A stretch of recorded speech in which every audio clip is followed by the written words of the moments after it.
ഗോകുൽ ഇങ്ങനെ വിമർശനങ്ങളൊക്കെ കേൾക്കാറുണ്ടോ? ഇഷ്ടം പോലെ. ആണല്ലേ? എന്താണ് റീസൺ ആയിട്ട് കേട്ടിട്ടുള്ള വിമർശനം? അല്ല, എന്തെടുത്താലും വിമർശനം തന്നെ. ഈവൻ മറ്റേ ഈ പെട്ടെന്ന് എൻ്റെ തലയിലോട്ട് വരുന്നത് പോപ്പുലേഷൻ കൺട്രോളിനെ കുറിച്ച് എന്തോ സംസാരിച്ചപ്പോൾ ഞങ്ങളുടെ വീട്ടുകാരുടെ, എൻ്റെ സിസ്റ്റേഴ്സിൻ്റെ അമ്മയുടെ ഒക്കെ ഫോട്ടോ വെച്ചിട്ടൊക്കെ ആക്ഷേപിക്കുന്നതും വിമർശനമൊന്നും അല്ലത്, വൃത്തികേടാണ്.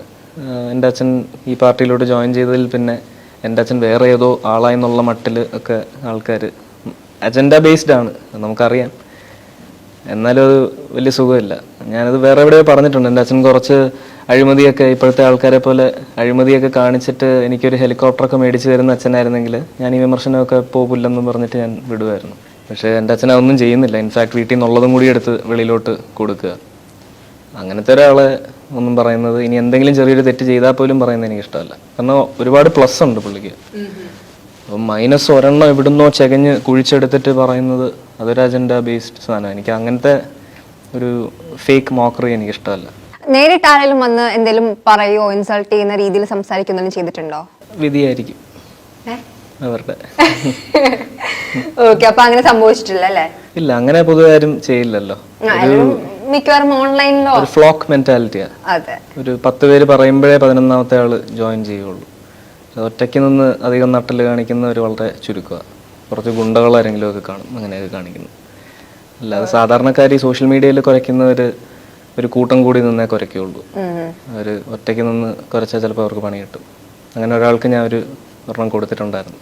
കുറേ ഇരുന്ന് ആലോചിച്ചിട്ട് ഞാൻ ഒരു മറുപടി അതിലിട്ടു. അതെല്ലാവരും എന്തോ വലിയ മാസ് പോലെ ഏറ്റെടുത്തു. ഞാൻ അതൊരുപാട് വേദനയോടെയാണ് ചെയ്തത്. നമുക്കൊരുപാട് പെയിൻ ഉണ്ടായിരുന്നു. ആ മാസം എന്ന് പറയപ്പെടുന്ന ആ സാധനം ഡെലിവർ ചെയ്യുമ്പോഴും ഭയങ്കര പെയിനോടെയാണ് ചെയ്തത്. പക്ഷെ ആൾക്കാരെല്ലാം എന്തോ ആഘോഷം പോലെ അങ്ങനെ ഏറ്റെടുത്തിട്ടാണ് ചെയ്തത്.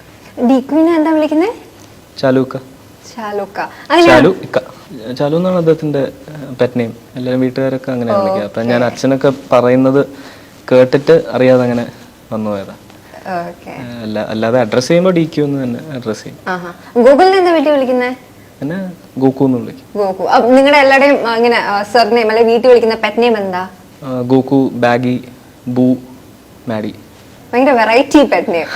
പേരിന്റെ ഏകദേശം ആ ഒരു ചേരുവ വെച്ചിട്ട് തന്നെ എല്ലാവരുടെയും. മാധവ്, ഭാഗ്യ, ബാഗി, ഭാവ്നി കുറച്ച് കൺഫ്യൂസിങ് പേരാ. അതുകൊണ്ട് ബൂന്ന്, അച്ഛനാ ബൂന്ന് വിളിച്ച.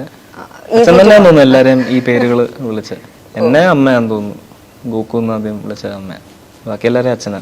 ഞാൻ സോഷ്യൽ മീഡിയയിൽ കണ്ട ഒരു കമന്റ് ആണ്, അതായത് ഗോകുൽ ആണെങ്കിൽ ചില ആസ്പെക്ടിലൊക്കെ സുരേഷ് ഏട്ടനെ ഇമിറ്റേറ്റ് ചെയ്യാൻ ശ്രമിക്കുന്നുവെന്ന്. അപ്പം ഇത് എന്താണ്, ഗോകുലിന് എന്താണ് തോന്നുന്നത്? അവരിരുന്ന് കണ്ട് പറയുന്ന പോലെയാണല്ലോ പറയുന്നത്. ചിലപ്പോ മൂവീസ് ഒക്കെ കണ്ടിട്ടായിരിക്കും അവര് പറയുന്നത്. അപ്പം അവരോടൊക്കെ എന്താ പറയാനുള്ളത്? അങ്ങനെ ഇമിറ്റേറ്റ് ചെയ്യാൻ ശ്രമിച്ചത് സക്സസ്ഫുൾ ആയിരുന്നെങ്കിൽ ചിലപ്പോൾ ഞാൻ വേറെ ഏതോ വലിയ ലെവലിൽ എത്തിയാനെ.